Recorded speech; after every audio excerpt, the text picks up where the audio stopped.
Paulo Coelho. Verónica decide morir. Verónica es una joven que tiene los mismos sueños y deseos que cualquier persona de su edad. Es guapa, cuenta con un buen trabajo y no le faltan pretendientes. Su vida transcurre sin mayores sobresaltos, sin grandes alegrías ni grandes tristezas, pero Verónica no es fácil, pero eso la mañana de 11 de noviembre de 1997, Verónica decide morir. Sueños y fantasías, deseo y muerte, locura y pasión. Verónica, en su camino hacia la muerte, descubre que cada segundo de la existencia es una opción que tomamos entre la alternativa de seguir adelante o de abandonarla. Verónica experimenta placeres nuevos y halla un nuevo sentido de vida, un sentido que le había permanecido oculto hasta ahora, cuando ya es demasiado tarde para echarse atrás. El día 11 de noviembre de 1997, Verónica decidió que había llegado por fin el momento de matarse. Limpió cuidadosamente su cuarto alquilado en un convento de monjas, apagó la calefacción, se cepilló los dientes y se acostó.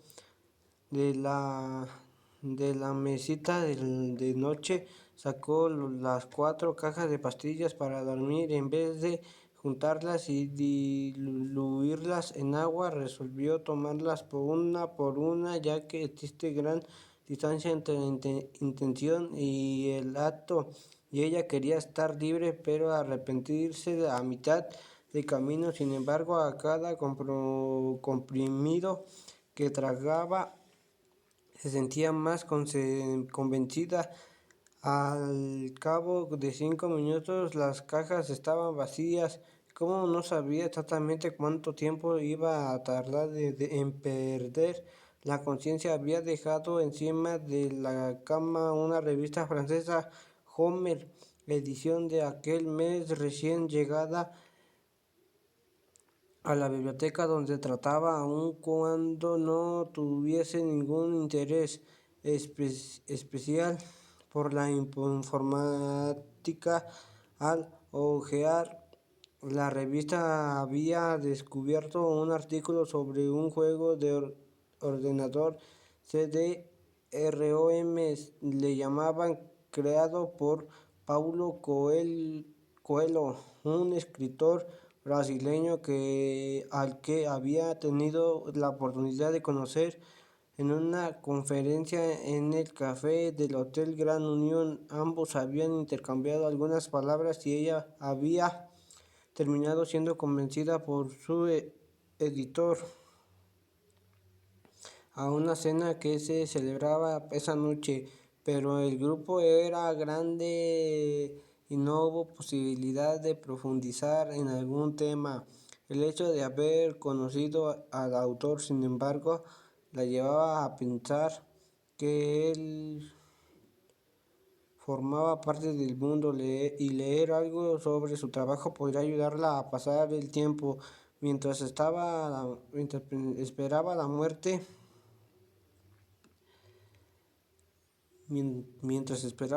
Verónica comenzó a leer sobre informática, un tema que no interesaba en absoluto, y eso armonizaba con todo lo que había hecho durante toda su vida, siempre buscando lo más fácil o lo que se hallara al alcance de la mano, como aquella revista, por ejemplo. Para su sorpresa, no obstante, la primera línea de textos la sacó de la pasividad natural. Los soníferos aún no se habían disuelto en el estómago, pero Verónica ya era pasiva por naturaleza. Hizo que por primera vez en su vida considerase como verdadera una frase que estaba muy de moda entre sus amigos: nada en este mundo sucede por casualidad. Porque aquella primera línea, justamente en un momento en que había comenzado a morir, cuál era el mensaje oculto que tenía ante sus ojos, y así es que existen mensajes ocultos en vez de casualidades. Debajo de una ilustración de tal juego de ordenador, el periodista comenzaba su escrito preguntando dónde está Eslovenia. Nadie sabe dónde está Eslovenia, pensó, no lo tienen idea. Pero aún si Eslovenia existía y estaba allí afuera, allí dentro de las montañas que la rodeaban en la plaza delante de sus ojos. Eslovenia era un país aparte. La revista no le interesaba ahora indignarse con un mundo que ignoraba por completo la existencia de los eslovenos. El honor de su nación ya no le inspiraba respeto. Había llegado la hora de tener orgullo de sí misma, de saber que había sido capaz, que finalmente había tenido valor y estaba dejando esta vida.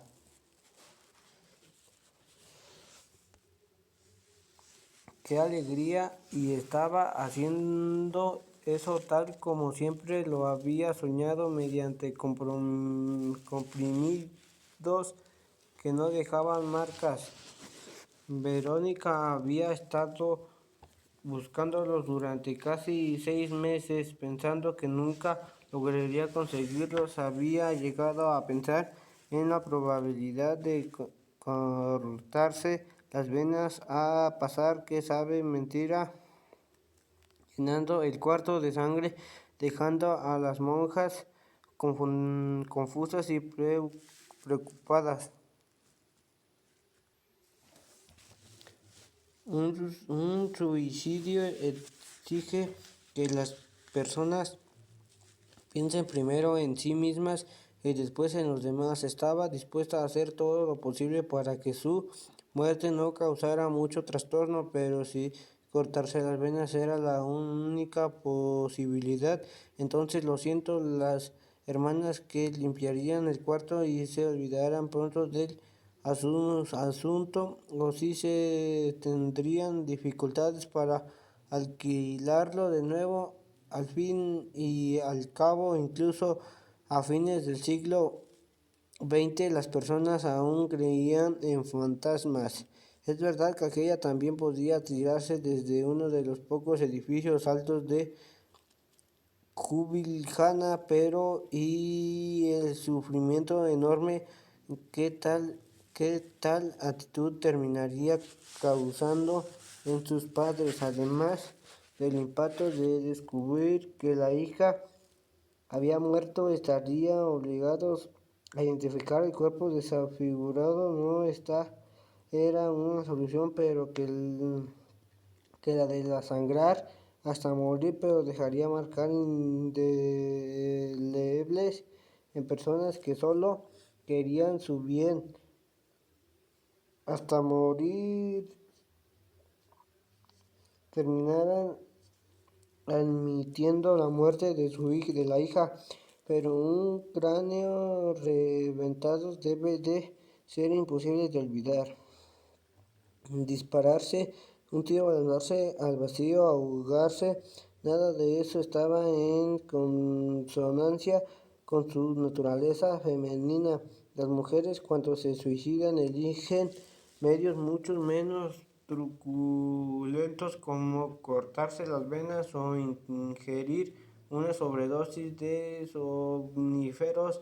Las princesas abandonadas y las actrices de Hollywood habían dado diversos ejemplos de este respecto. Verónica sabía que la vida era una cuestión de esperar siempre la hora adecuada para actuar, y se fue. Dos amigos suyos, compadecidos por sus quejas de que no podía dormir, habían conseguido cada uno por su cuenta 2 cajas de una droga poderosa que era utilizada por los músicos de un club nocturno local. Verónica había dejado las 4 cajas en su mesita, de donde durante una semana, filtreando con la muerte que se aproximaba y despidiéndose sin ningún sentimentalismo de aquello a lo que llamaba la vida. Ahora estaba allí contenta por haber ido hasta el final y aburrida porque no sabía qué hacer con el poco tiempo que le restaba. Volvió a pensar en el absurdo que estaba de leer. ¿Cómo era posible que un artículo sobre un ordenador pudiera comenzar una frase tan idiota donde esta Eslovenia? ¿Cómo no encontró nada más interesante que preocuparse? Decidió leer el artículo hasta el final. Descubrió la causa. El tal juego había sido producido en Eslovenia, ese extraño país que tenía parecía saber dónde estaba, excepto quienes vivían en él, por causa de la mano de obra más barata. Unos meses atrás, al lanzarlo al mercado, la productora francesa había dado una fiesta para periodistas de todo el mundo en el castillo de Bell. Verónica recordó haber ido algo en relación con esa fiesta, que había sido un acontecimiento especial en la ciudad, no solo por el hecho de haberse recordado el castillo para acercarse al máximo al ambiente medieval del CDROM, sino también por la polémica que le siguió en la prensa local. Había periodistas alemanes, franceses, ingleses, italianos, españoles, pero ninguno esloveno había sido convidado. El articulista de OME, que había venido a Eslovenia por primera vez, seguramente con todo pagado, y decidió, a pesar de su tiempo halagado a otros periodistas, decidió cosas supermentantes interesantes, comiendo y bebiendo gratis en el castillo. Había decidido empezar su artículo haciendo un chiste que debía de agradar mucho a los sofisticados intelectuales de su país. Inclusive debía de hacer contado a sus amigos de redacción algunas historias falsas sobre las costumbres locales, o solo la manera poco elegante de vestirse de las mujeres eslovenas. Problema de él: Verónica se estaba muriendo y sus preocupaciones debían ser otras, como saber si existe vida después de la muerte, o qué hora encontrarían su cuerpo. Aún así, o tal vez juntarme por causa de la importante decisión que había tomado. Aquel artículo le estaba molestando. Tiró por la ventana del convento que daba a la pequeña plaza de Ljubljana. Si no saben dónde está Eslovenia, Ljubljana debe de ser un mito, pensó, como la Atlántida o Lemuria, a los continentes perdidos que pueblan la imaginación de los hombres. Nadie empezaría un artículo en ningún lado del mundo preocupando dónde estaba el monte Everest, aun cuando nunca hubiese estado allí. Y sin embargo, en plena Europa, un periodista de una revista importante no se avergonzaba de hacer una pregunta de esa clase, porque sabía que la mayor parte de sus lectores desconocía dónde estaba Eslovenia, y más aún Ljubljana. su capital fue entonces como Verónica descubrió una manera de pasar el tiempo, ya que habían transcurrido 10 minutos y aún no notaba ninguna diferencia en su organismo. El último acto de su vida iba a ser una carta para aquella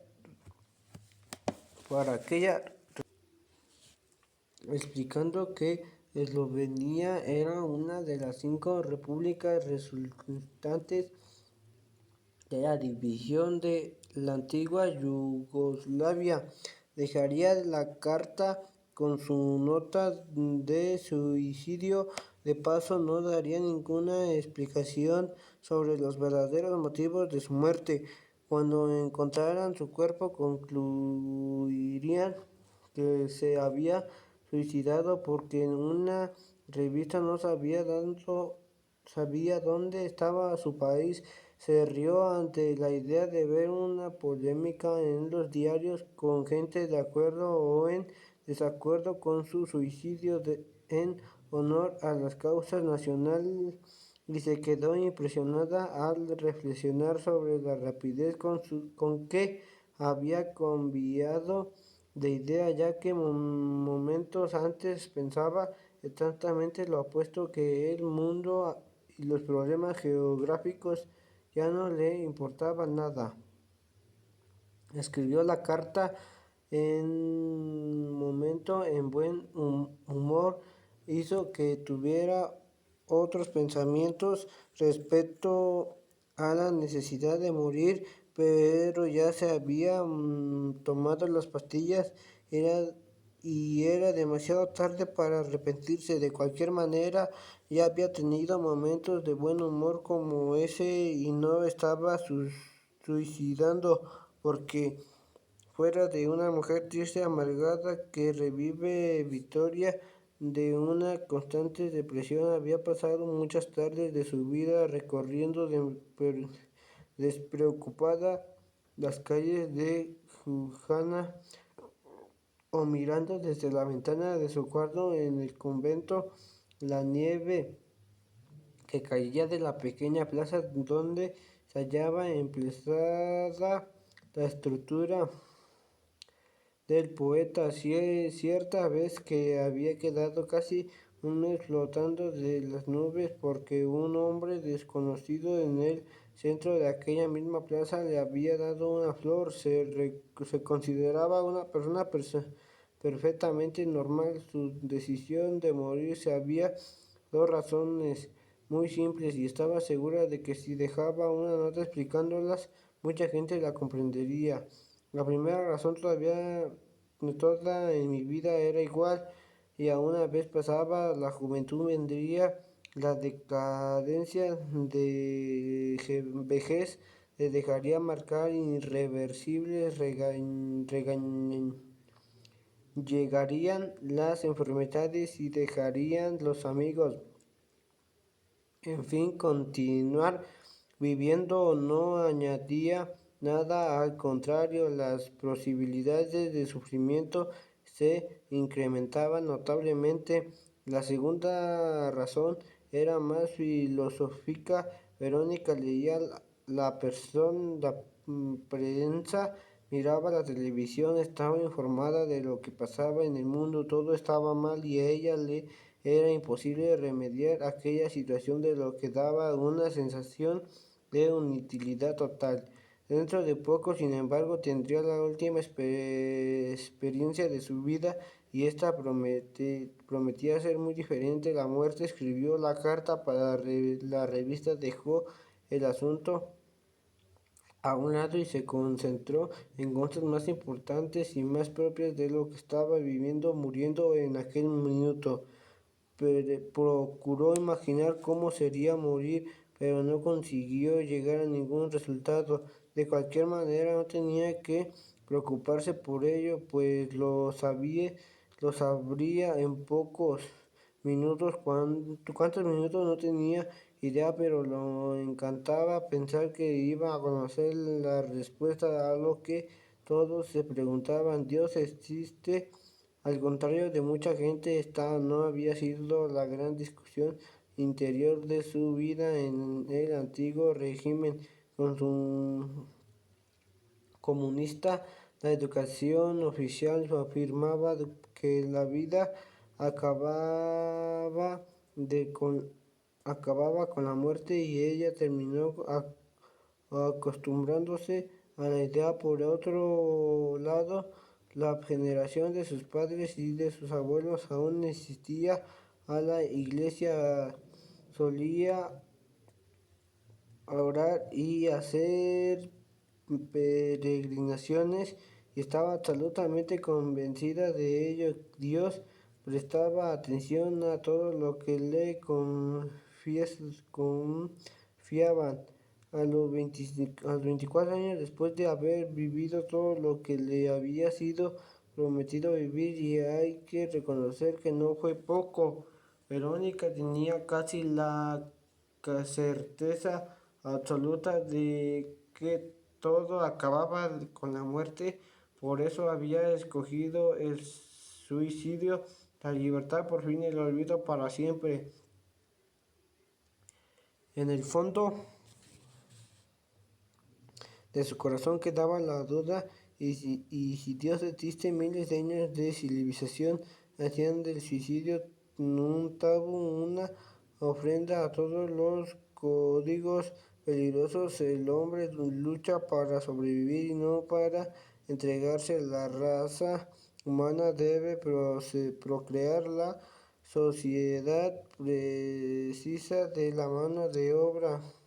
Una pareja necesita una razón para continuar unida incluso después de que el amor se extinga, y un país requiere de soldados, políticos y artistas. Si Dios existe, lo que yo sinceramente no creo, sabrá que el entendimiento del hombre tiene un límite, que fue el quien creó este caos donde reinan la miseria, la injusticia, la codicia, la soledad. Su intención debe de haber sido excelente, pero los resultados son nefastos. Si Dios existe, Él será generoso con las criaturas que deseen alejarse más pronto de esta tierra, y puede ser que hasta llegue a pedir disculpas por habernos obligado a pasar por aquí. Que se fuera al diablo los tabús y las supersticiones. Su religiosa madre le decía: Dios conoce el pasado, el presente y el futuro. En este caso, ya la había colocado en este mundo con plena conciencia de que ella terminaría suicidándose, y no se sorprendería por su gesto. Verónica comenzó a sentir un leve mareo que fue creciendo rápidamente. A los pocos minutos ya no podía centrar su atención en la plaza que se extendía ante su ventana. Sabía que era invierno, debían de ser alrededor de las 4 de la tarde, y el sol se estaba poniendo rápidamente. Sabía que esas personas continuarían viviendo, y en ese momento un muchacho que estaba enfrente de su ventana la miró sin, no obstante, tener la menor idea de que ella estaba a punto de morir.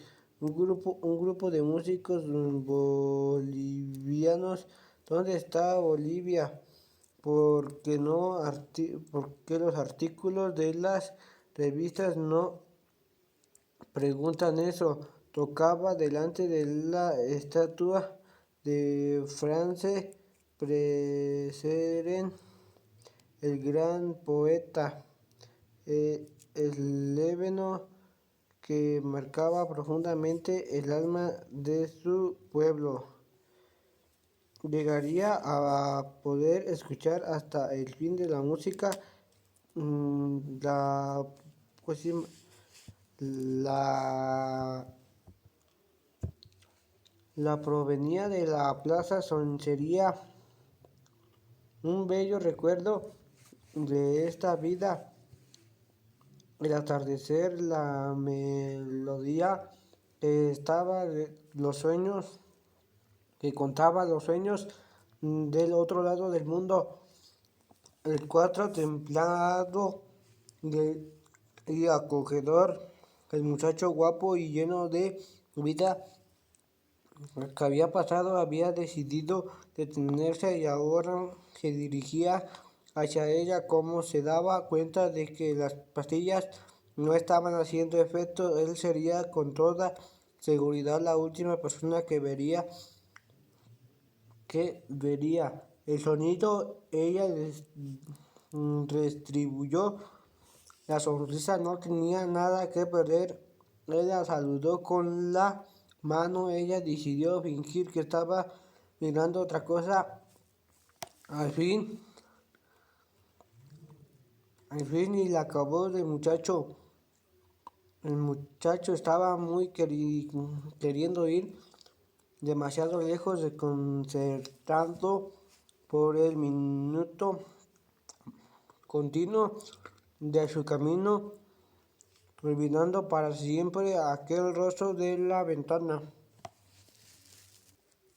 Pero Verónica se quedó satisfecha de haber sido deseada una vez más.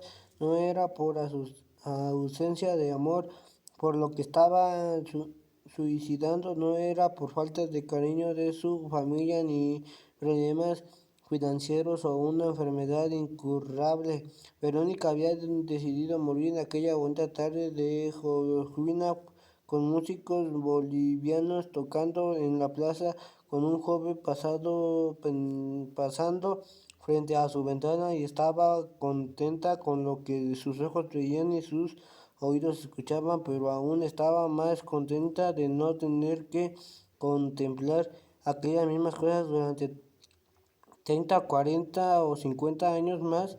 Pues irían perdiendo toda su originalidad de estar inmersas en la tragedia de una vida donde todo se repite y el día anterior es siempre igual al siguiente. El estómago ahora estaba a dar vueltas y ella se sentía muy mal. ¡Qué gracia! Pensé que una sobredosis de tranquilizantes me haría dormir inmediatamente, pero lo que le sucedía era un extraño zumbido de los oídos y la sensación de vómito. Si vómito, no moriré. Decidió olvidar los cólicos, procurando concentrarse en la noche que caía con rapidez en los bolivianos, en las personas que comenzaban a cerrar sus tiendas y salir. El ruido del oído se había cada vez más agudo. Por primera vez desde que había ingerido las pastillas, Verónica sintió miedo, un miedo terrible ante lo desconocido, pero fue rápido. Enseguida perdió la conciencia. Cuando abrió los ojos, Verónica no pensó: esto debe de ser el cielo. En el cielo jamás se utilizaría una lámpara fluorescente para iluminar el ambiente, y el dolor que apareció una fracción de segundo después era típico de la tierra. Pero este dolor de la tierra es único, no puede ser confundido con nada. Quiso moverse y el dolor aumentó. Aparecieron una serie de puntos luminosos, y aún si Verónica continuó entendiendo que aquellos puntos no eran estrellas de paraíso, sino consecuencias de su intenso sufrimiento. Has recuperado la conciencia, declaró una voz de mujer. Ahora estás con los dos pies en el infierno. Aprovecha. No, no podría ser aquella voz que estaba engañando, no era el infierno porque sentía mucho frío y notaba que tubos de plástico salían de su boca y de su nariz. Uno de estos tubos, el introducido por una garganta hasta el fondo, era el que le podría la sugerencia de ahogo. Quiso moverse para retirarlo, pero los brazos estaban atados. Estoy bromeando, no es el infierno, continuó la voz. Es peor que el infierno, a donde además yo nunca estuve, es billete. A pesar del dolor y de la sensación de sofocamiento, Verónica en una fracción de segundo entendió lo que había pasado. Había intentado suicidarse y alguien había llegado a tiempo para salvarla. Podría haber sido una monja, una amiga que la hubiera ido a visitar sin avisar, o alguien que se acordó de entregar algo de ella. Ya había olvidado haber perdido. El hecho es que había sobrevivido a estaba en billetes, el famoso y temido manicomio que existía desde 1991, año de la independencia del país. En aquella época, creyendo que la división de Yugoslavia se produciría de forma pacífica. Al fin y al cabo, Eslovenia enfrentó apenas 11 días de guerra. Un grupo de empresarios europeos consiguió licencia para instalar un hospital para enfermos mentales en un antiguo cuartel abandonado para causar los altos costes de mantenimiento. Lentamente, sin embargo, las guerras comenzaron. Primero fue la de Croacia, después la de Bosnia. Los empresarios se preocuparon. El dinero para la inversión provenía de capitalistas esparcidos por diversas partes del mundo cuyos nombres ni sabían, de modo que era imposible sentarse ante ellos, dar algunas disculpas y pedirles que tuvieran paciencia. Resolvieron el problema adoptando prácticas para recomendables para un asilo psiquiátrico, y billete pasa a simbolizar para el joven nación que acababa de salir de un comunismo tolerante lo que había de peor en el capitalismo. Bastaba pagar para conseguir una plaza. Muchas personas, cuando querían desembarazarse de algún miembro de la familia por causa de desacuerdos en torno a una herencia o algún comportamiento inconveniente, gastaban una fortuna y conseguían un certificado médico que permitía el internamiento de los hijos a los padres que eran fuentes de problemas. Otros, para huir de dudas o justificar ciertas actitudes que podían acarrear largas estancias en prisión, pasaban algún tiempo en el asilo y salían libres de cualquier peligro o proceso judicial. Billete, el lugar en donde nadie jamás había huido de, mezclaba a los verdaderos locos enviados allí por la justicia o por otros hospitales con aquellos que eran acusados. Loca fingir resultado en una verdadera confusión, y la prensa a cada momento publicaba historias en malos tratos, abusos, o aun cuando jamás tuviera permiso para entrar a ver lo que estaba sucediendo. El gobierno investigaba las denuncias, que conseguía pruebas. Los accionistas amenazaban con propagar que era difícil hacer inversiones externas en el país, y la institución conseguía mantenerse en pie cada vez más fuerte. Mi tía se suicidó hace pocos meses, continuó la voz femenina. Había pasado casi 8 años sin las ganas de salir de su cuarto, comiendo, cortando, fumando, tomando calmantes y durmiendo la mayor parte de su tiempo. Tenía 2 hijas y un marido que la amaba. Verónica intentó mover su cabeza en dirección a la voz, pero era imposible. Tanto solo la vi reaccionar una sola vez cuando el marido encontró una amante. Entonces ella armó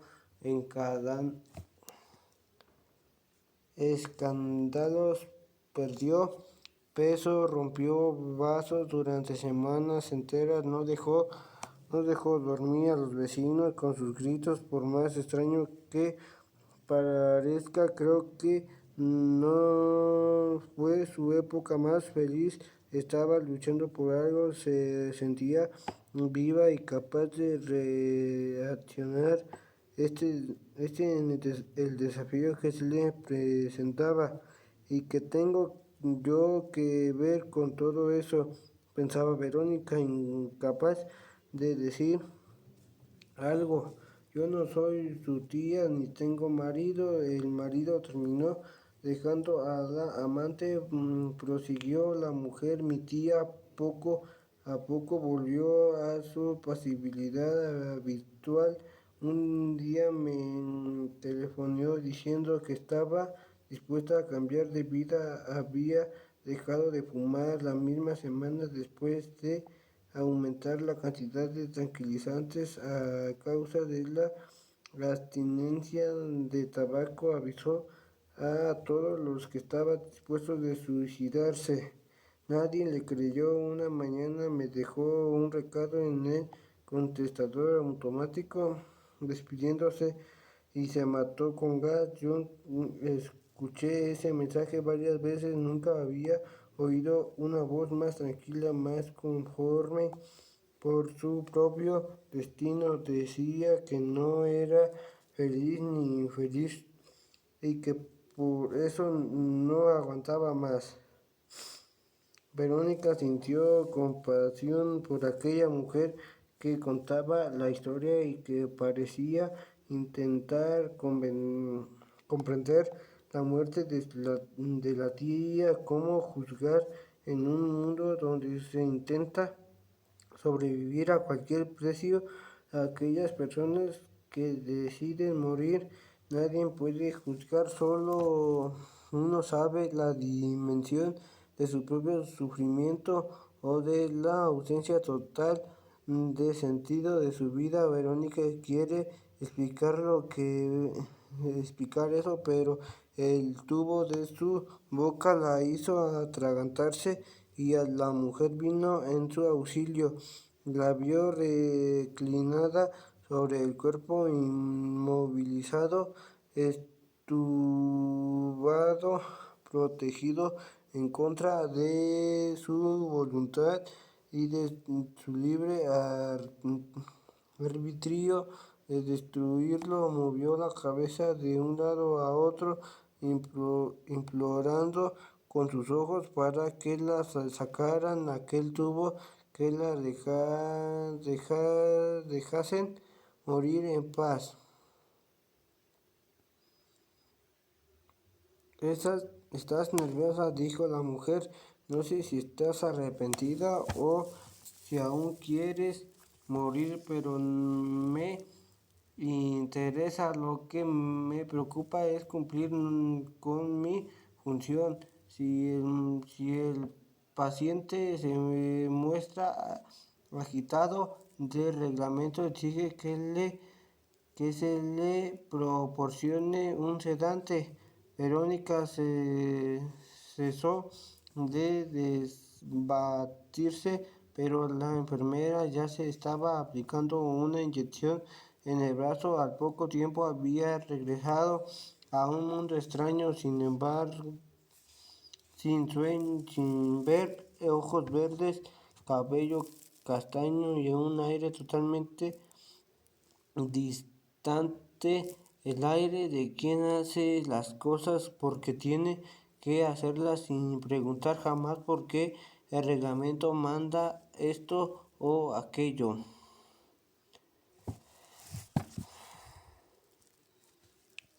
Paulo Coelho conoció la historia de Verónica 3 meses después cuando cenaba en un restaurante argelino en París con una amiga eslovena que también se llamaba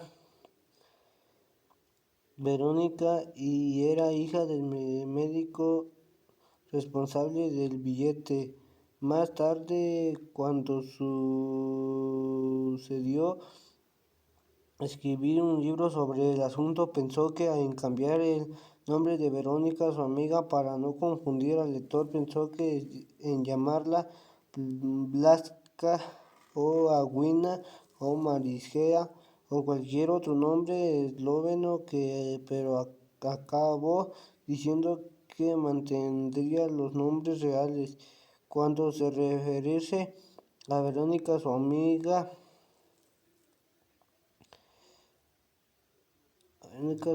la llamaría Verónica la amiga. En cuanto a la otra Verónica, no necesitaba adjetivarla de ninguna manera, apuesto que sería el personaje central del libro y las personas se cansarían de leer siempre Verónica la loca o Verónica la que había intentado suicidarse. De cualquier manera, tanto él como Verónica la amiga iban a encontrar en la historia apenas un pequeño trecho. Verónica la amiga estaba horrorizada con lo que su padre había hecho, principalmente tomando en cuenta el que era el director de una institución que quería ser respetada y trabajaba en una tesis que tenía que ser sometida al examen de una comunidad académica convencional. ¿Sabes de dónde viene la palabra aislo? Pregunta ella. Viene de la Edad Media, del derecho que las personas tenían de buscar refugio en iglesias, lugares sagrados durante de asilo, una cosa que cualquier persona civilizada entiende. Entonces, ¿cómo es que mi padre, director de un asilo, pudo actuar de esa manera con alguien? Paulo Coelho quiso saber el detalle de todo lo que había pasado porque tenía un excelente motivo para interesarse por la historia de Verónica. El motivo era el siguiente: él también había sido internado en un auxilio de manicomio, como era más conocido este tipo de hospital, y eso había sucedido no solamente una vez, sino tres, en los años 1965, 1966, 1967, el lugar de la intervención de la Casa de la Salud del Dr. Eiras de Río de Janeiro. La causa y su internamiento era hasta hoy desconocida para él mismo. Tal vez sus padres estuvieran confundidos por su comportamiento diferente entre tímido y extravertido, o tal vez fuera su deseo de artista a algo de toda la familia consideraban como la mejor manera de vivir a la marginalidad y morir en la miseria. Cuando pensaba en el hecho, y hay que decir que pasó que raramente lo hacía, él consideraba que el auténtico demente era el médico que aceptó internarlo sin ningún motivo concreto. Como sucede en cualquier familia, la tendencia es simple: culpar a los otros y afirmar a pies juntillas de los padres no sabrían lo que estaban haciendo cuando tomaron una decisión tan drástica. Palo se rió al internarse de la extraña carta de Verónica había escrito a la prensa protestando de que una importante revista francesa ni siquiera supiese de estaba dando Eslovenia. Nadie se mata por eso. Por esta razón la carta no tuvo efecto alguno. Repuso molesta Verónica, la amiga. Ayer mismo la registrame en el hotel. Creían que Eslovenia era una ciudad de Alemania. Era una historia muy corriente. Pensó que muchos extranjeros consideran la ciudad argentina de Buenos Aires como la capital de Brasil, pero además de hecho en vivir en el país en el que los extranjeros alegremente venían a verificarlo con la belleza en la capital que estaba en el país vecino. Paulo Coelho tenía un común con Verónica, el hecho que ya fue descrito aquí, pero que siempre conviene recordar. También había sido internado en su sanatorio para enfermos mentales, de donde nunca debió haber salido. Como comenzó cierta vez su primera mujer, pero salió, y cuando dejó la casa de salud, el doctor Eiras por última vez decidido a nunca más volver allá, hizo dos promesas.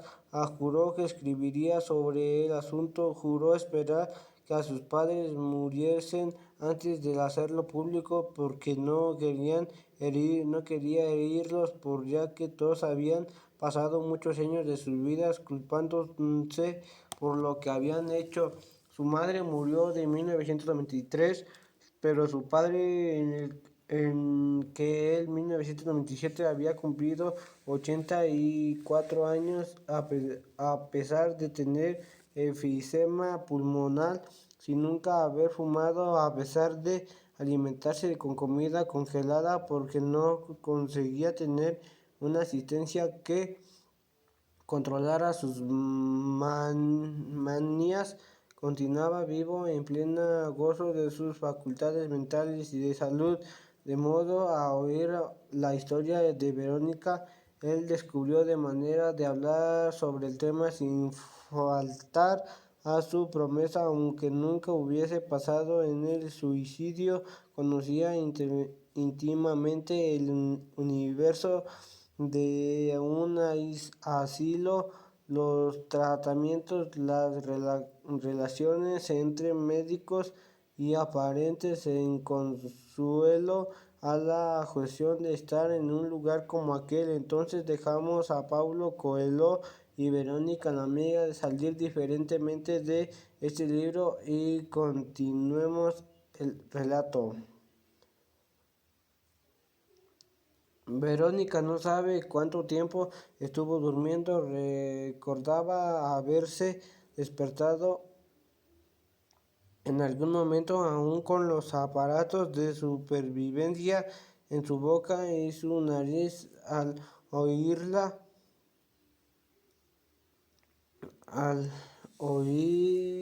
nariz.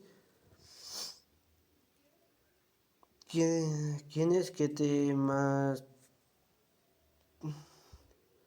nariz oír una voz que decía: ¿quieres que te masturbe? Pero ahora, con los ojos bien abiertos y mirando la habitación a su alrededor, no sabían si aquello había sido real o una ilusión. Aparte de eso, no conseguía recordar nada, absolutamente nada. Le habían retirado los tubos, pero continuaba con agujas clavadas por todo el cuerpo, cables conectados a la zona del corazón y de la cabeza, y los brazos atados.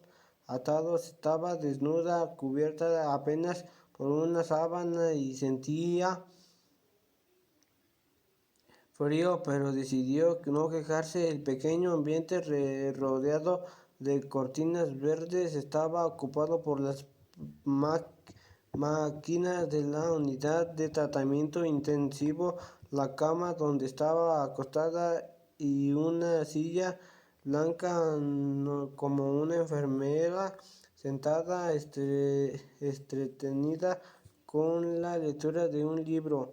La mujer esta vez tenía ojos oscuros y cabello castaños. Aún así, Verónica se quedó con la duda de si era la misma persona con quien había conversado horas o días antes. Puede desatarse los brazos. La enfermera levantó los ojos, respondió con un seco no y volvió al libro. Estoy viva, pensó Verónica. Va a empezar, va a empezar todo otra vez. Tendré que pasar un tiempo aquí dentro hasta que comprueben que estoy perfectamente normal. Después me darán de alta y volveré a ver las calles de Tijuana, Julijana, su plaza redonda, los puentes de las personas que pasan por las calles, yendo y volviendo del trabajo, como las personas siempre tienden a ayudar a las otras solo para sentirse mejores de lo que realmente son. Me volverán a emplear en la biblioteca. Con el tiempo volveré a frecuentar los mismos bares y discotecas. Conversaré con mis amigos sobre las injusticias y los problemas del mundo. Iré al cine, pensaré por el largo. Dado que elegí las pastillas, no he estropeado mi físico en absoluto. Continuo siendo joven, bonita, inteligente y no tendré, como nunca tuve, dificultades para conseguir novio. Haré el amor con él en su casa o en el bosque. Obtendré un cierto placer, pero después del orgasmo, con la sensación de vacío, volverá. Ya no tendremos mucho sobre de conversar y tanto él como lo que sabemos. Llega el momento de darnos una disculpa mutua. Es tarde o mañana, tengo que levantarme temprano y partiremos lo más rápidamente posible, evitando mirarnos a los ojos. Ya vuelvo a mi cuarto alquilando en el convento. Intentó leer el libro, enciendo el televisor para ver los mismos programas de siempre. Coloco el despertador para despertarme exactamente a la misma hora que el día anterior. Repito mecánicamente las tareas que me son confiadas en la biblioteca, como el sándwich, el jardín frente al teatro, sentada en el mismo banco junto con otras personas que también escogen los mismos bancos para almorzar, que tienen la misma mirada vacía, pero fingen estar ocupados con sus bocas importantísimas. Después vuelvo al trabajo. Escucho algunos comentarios sobre quién está saliendo con quién está sufriendo tal cosa, cómo tal persona lloró por culpa del marido y me quedo con la sensación de que soy bonita, tengo empleo y consigo el amante que quiero. Después del regreso de los bares hacia el fin del día y después todo vuelve a empezar. Mi madre, que debe de estar preocupadísima por mi intento de suicidio, de recuperarla del asusto, que continuará preguntándome qué voy a hacer de mi vida, porque no soy igual a otras personas, ya que al fin y el cabo las cosas no son tan complicadas como yo pienso que son. Fíjate en mí, por ejemplo, que llevo años casada con tu padre y procuré darte la mejor educación y los mejores ejemplos posibles. Un día me cansó de oírle repetir siempre lo mismo y para contenderla me caso con un hombre a quien yo misma me impongo amar. Ambos terminaremos encontrando una manera de soñar juntos con nuestro futuro, la casa del campo, los hijos, el futuro de nuestros hijos. Haremos mucho el amor por el primer año, menos el segundo. A partir del tercero quizás pensaremos en el sexo una vez cada 15 días y transformaremos ese pensamiento en acción apenas una vez al mes, y peor que eso, apenas hablaremos. Yo me esforzaré por aceptar la situación y me preguntaré en qué he fallado, ya que no consiguió interesarlo lo que me presta la menor intención y vive hablando de sus amigos como si fuesen realmente un mundo. Cuando el matrimonio esté apenas sostenido por un hielo, me quedaré embarazada, tendremos un hijo, pasaremos algún tiempo más próximos uno del otro y pronto la situación volverá a ser como antes. Entonces empezaré a engordar como la tía de la enfermera de ayer o de días atrás, no sé bien, y empezaré a hacer régimen sistemáticamente, derrotada cada día, cada semana por el peso que existe en aumentar. A pesar de todo el control, a estas alturas tomaré algunas drogas mágicas para no caer a la depresión, y tendré algunos hijos en noches de amor que pasan demasiado deprisa. Diré a todos: los hijos son la razón de mi vida, pero en verdad ellos exigen de mi vida como razón.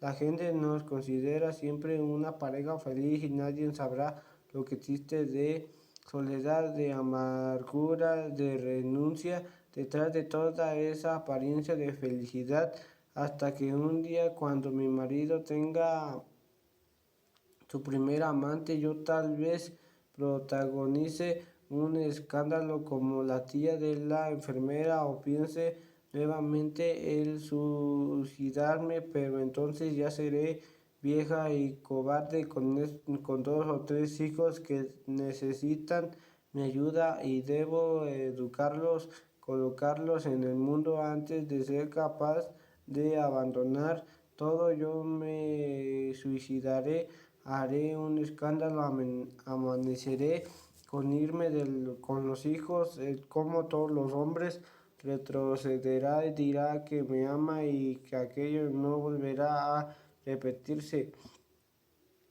Nunca se la pasaría por la cabeza que si yo resolviese realmente irme, la única elección posible sería que la casa de mis padres y quedarme allí el resto de mi vida, teniendo que escuchar todos los días a mi madre lamentándose porque perdí una oportunidad única de ser feliz, que él era un excelente marido a pesar de sus pequeños defectos, y que mis hijos sufrirían mucho por causa de la separación. 2 o 3 años después, otra mujer aparecerá en su vida. Yo lo descubriré porque lo veré o porque alguien me lo contará, pero esta vez fingiré ignorarlo. Gasté toda mi energía luchando contra la amante anterior, no sobró nada. Es mejor aceptar la vida tal como es en realidad y no como yo la imaginaba. Mi madre tenía razón. Él seguirá siendo amable conmigo. Yo continuaré mi trabajo en la biblioteca, con mis sándwiches en la plaza del teatro. Mis hijos, que nunca consiguió terminar de leer, los programas de televisión que continuarán siendo los mismos de aquí a 10, 20 o 50 años, solo que comeré los sándwiches con sentimientos de culpa porque estoy engordando, y yo no iré a bares porque tengo un marido que me espera en casa para cuidar a los hijos. A partir de ahí todo se reduce a esperar a que los chicos crezcan a pesar de todos los días en el suicidio sin valor para llevarlo a cabo. Un buen día llegó a la conclusión de que la vida es así, de que es inútil rebelarse, de que nada cambiaría y me conformó.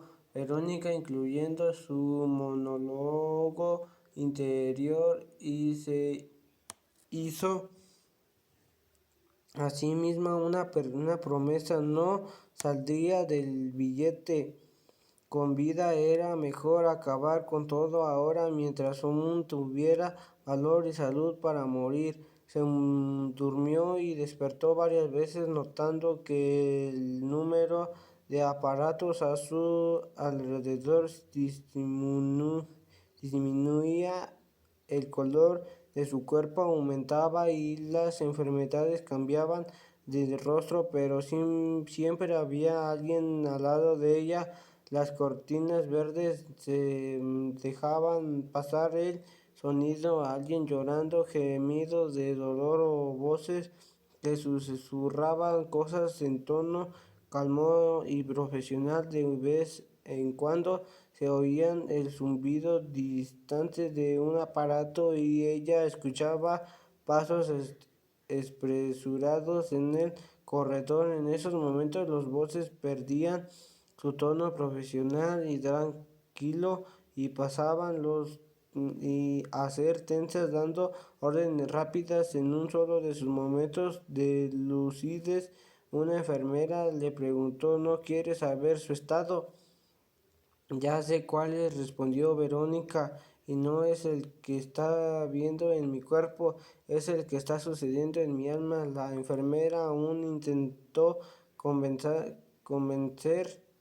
un poco, pero Verónica fingió que dormía.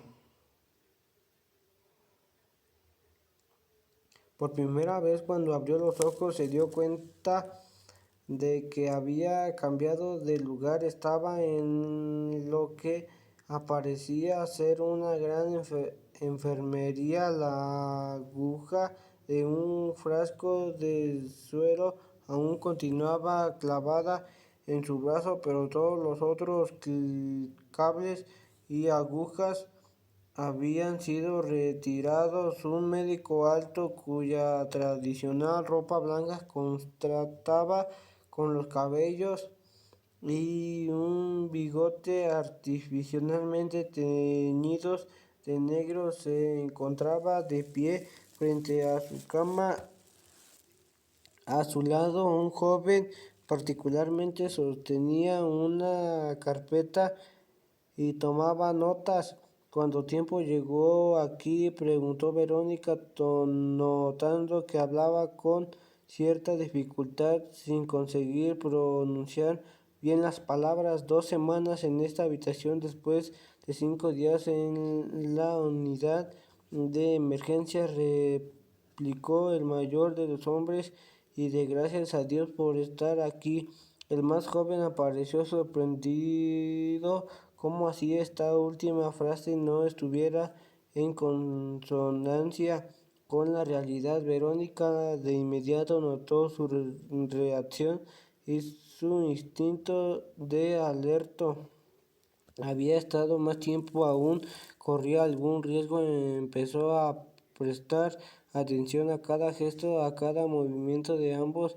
Sabía que era inútil hacer preguntas, ellos jamás te dirían la verdad, pero si era lista podría entender lo que estaba sucediendo. Digamos su nombre directo, estado civil y fecha de nacimiento, continuó el hombre mayor. Verónica sabía su nombre, su estado civil y su fecha de nacimiento, pero advirtió que había espacios en blanco en su memoria. No conseguiría acordarse bien de su dirección. El médico colocó una linterna entre sus ojos y los examinó prolongadamente. En silencio, el más joven hizo lo mismo. Los dos intercambiaron miradas que no significaban absolutamente nada. ¿Usted dijo a la enfermera. ¿De noche que no sabíamos ver su alma?, preguntó el más joven. Verónica no se acordaba, tenía dificultades para saber bien quién era y qué estaba haciendo allí. Usted ha sido constantemente inducida al sueño a través de calmantes y eso puede afectar un poco su memoria. Por favor, intente responder a todo lo que le preguntamos. Y los médicos empezaron a cuestionario absurdo, queriendo saber cuáles eran los periódicos más importantes de la Jujana, quien era la poeta cuya estatua está en la plaza principal. Ella no se olvidaría nunca de eso. Esloveno tiene la imagen de Preseren grabada en su alma, el color del cabello de su madre, el nombre de los amigos del trabajo, los libros más solicitados en la biblioteca. Al principio Verónica pensó en no responder, su memoria continuaba confusa, pero a medida de que el cuestionario avanzaba, ella iba reconstruyendo lo que había olvidado. En término momento se acordó de que en esos instantes se hallaba internada en un manicomio y los locos no tenían ninguna obligación de ser coherentes, pero para su propio bien y para mantener a los médicos cerca a fin de ver conseguía descubrir algo más respecto a su estado. Ella comenzó a hacer un esfuerzo mental a medida de si estaba los hombres. De hecho, no sabía recuperaba su memoria, sino también su personalidad de deseos, su manera de ver la vida. La idea del suicidio que aquella mañana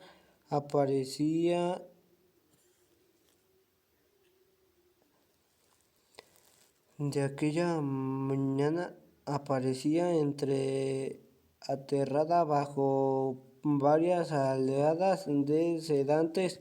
Volvía nuevamente a aflorar. Está bien, dijo el médico mayor al final del cuestionario. ¿Cuánto tiempo me tendré que quedar aún aquí? El más joven bajó la mirada y allá sintió que todo quedaba suspendido en el aire, como si a partir de la respuesta a aquella pregunta fuera a quedar escrita una nueva historia de su vida que nadie más conseguiría modificar. ¿Puede decirlo?, comenzó el mayor. Muchos otros pacientes ya oyeron los rumores. Ella acabará sabiéndolo a todos. De todos modos, es imposible tener secretos en este lugar. Bien, fue usted quien terminó su propio destino, suspiró el joven midiendo cada palabra, así que debe saber las consecuencias de su acto durante el coma provocado por los narcóticos. Su corazón quedó irremediablemente afectado, se produjo una necrosis en el ventrículo. Simplifiqué, dijo el médico mayor. Vaya directo a lo que interesa. Su corazón quedó irremediablemente afectado y dejará de latir en breve. ¿Qué quiere decir con eso?, preguntó Verónica alarmada.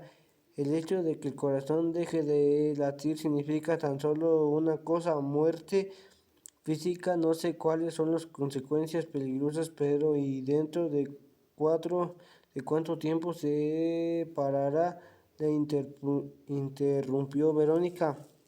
Unos 5 días, una semana como máximo. Verónica se dio cuenta de que por detrás de la apariencia y del comportamiento profesional, tras el aire de preocupación, aquel joven estaba sintiéndose un inmenso placer de dar la noticia como si ella pareciera el castigo y sirviera de ejemplo a los otros. En el curso de la vida, Verónica había advertido en un gran número de personas a que ella conocía comentaban los horrores de la vida ajena como si estuviesen muy preocupadas por ayudar, pero en verdad se regocijaban con el sufrimiento de los otros porque esto les hacía creer que eran felices, que la vida había sido generosa con ellas. La joven detestaba a este tipo de gente, no daría a aquel muchacho ninguna oportunidad de aprovecharse de su estado para ocultar sus propias frustraciones, oportunidad de aprovecharse de su estado. Montó a sus ojos fijos en él, entonces no le fallé. No obstante, durante la noche, Verónica comenzó a sentir miedo. Una cosa era la acción rápida de los comprometidos, otra era quedarse esperando la muerte durante 5 días, una semana después de haber vivido ya todo lo posible.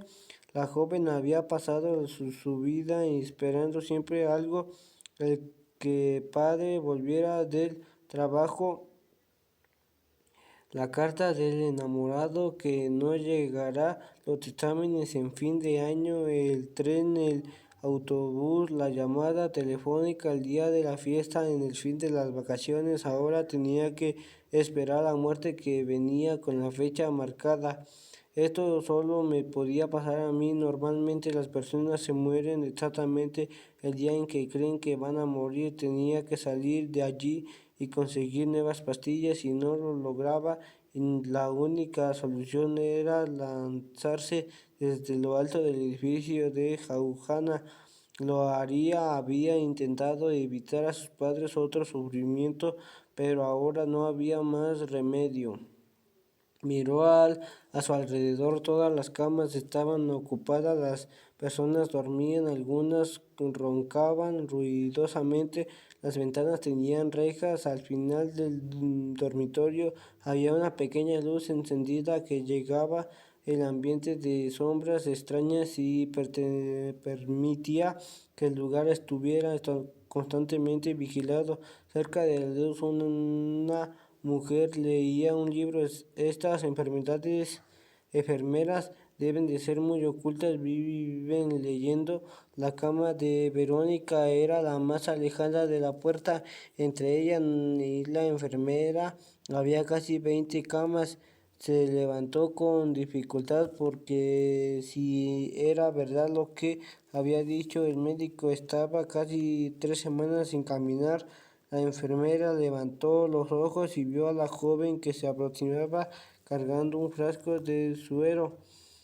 ¿Quiere ir al lavado? Suceso. Verónica, temerosa de despertar a las otras personas, la mujer, con un gesto desgranado, señaló a una puerta. La mente de Verónica trabajaba rápidamente buscando en otras partes una salida, una brecha, una manera de escapar de aquel lugar. Tiene que ser enseguida. Mientras piensan que aún estoy frágil, incapaz de reaccionar, miró cuidadosamente a su alrededor. Al cuarto del baño era un cubículo sin puerta. Si quería salir de allí, tendría que sujetar a la vigilante y dominarla para conseguir la llave, pero estaba demasiado débil para hacer eso. ¿Esto es una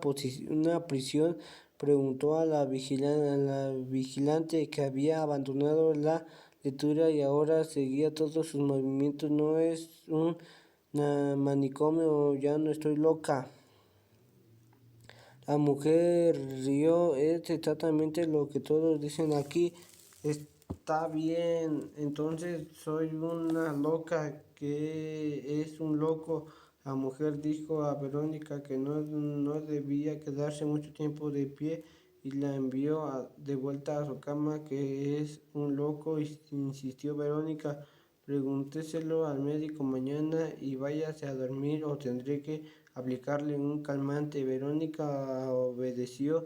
En el camino de vuelta escuchó a alguien susurrar desde las camas. No saben de qué es un loco.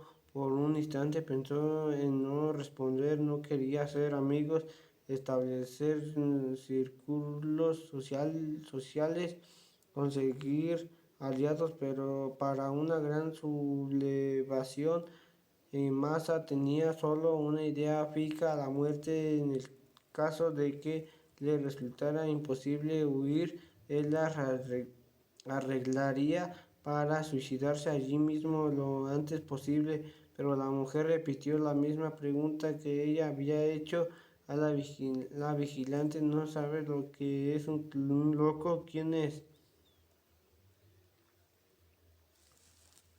Mi nombre es Eka, me está tu cama. Después, cuando la vigilante piense que ya estás acostada, arrastrate por el suelo hasta allí. Verónica regresó a su lugar y esperó a que la vigilante volviera a concentrarse en el libro.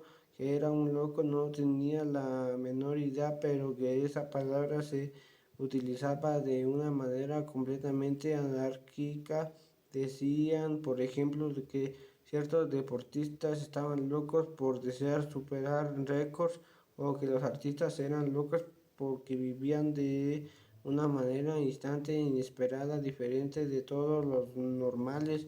Por otro lado, Verónica ya había visto a mucha gente andando por las calles de Tijuana malabrigada durante el invierno, predicando el fin del mundo y empujando carritos de supermercado llenos de bolsas y trapos.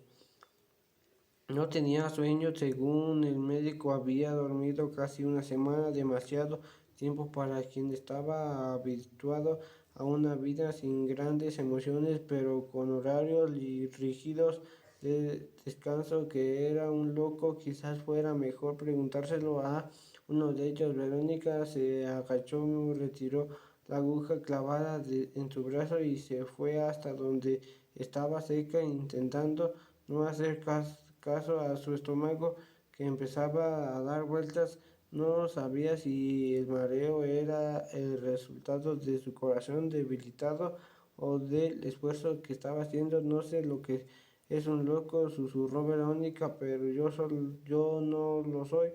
Soy una suicida